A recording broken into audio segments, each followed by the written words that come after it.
Cup हो। यो अन्तर प्रदेश राष्ट्रिय कबड्डी प्रतियोगिता हामी गर्न गइरहेछौँ, जुन हामी भोलि 12 गतेदेखि 14 गते मिथिला अवध धर्मशालामा हामी गर्न गइरहेछौँ। भोलि बिहान 12:15 यसको हामी उद्घाटन समारोह सुरु गर्छौँ।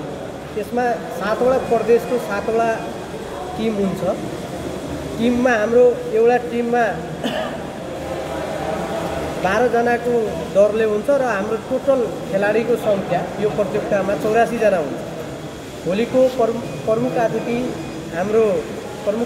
हाम्रो मुख्यमन्त्री, मधेस सरकारको मुख्यमन्त्री हुनुहुन्छ। भोलिको उद्घाटन सत्रको कार्यक्रममा हामी 12 गते उद्घाटन गर्छौँ र 14 गते यसको समापन गर्छौँ। यसमा अब 7वटा प्रदेश सहभागी छ। यसमा अब 7वटा प्रदेशका व्यवस्थापक र शिक्षक 2 जनाको दरले हामी 14 जना सहभागी गराउँछौँ। त्यसै गरी सहभागी, निर्णायक, अफिसियल र सङ्घ प्रतिनिधि, स्वयंसेवक गरेर हामी टोटल 52 जना यसमा हामी सहभागी गराउँछौँ।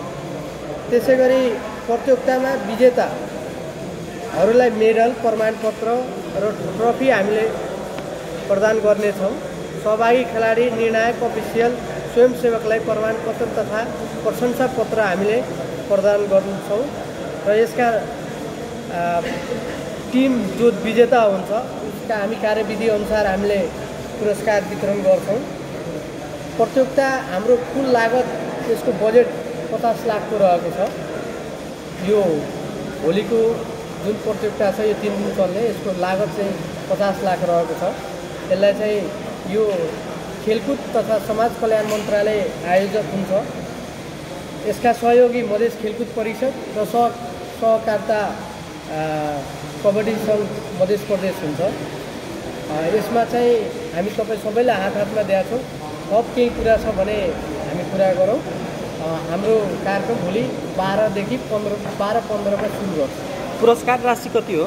हाम्रो कार्यविधि अनुसार हामी 25, 20 र 15 लाख हजार 20,000 25,000 प्रथमलाई, 20,000 द्वितीयलाई र तृतीय 2 जनालाई हामी 15,000 हामी राशि प्रदान गर्छौँ।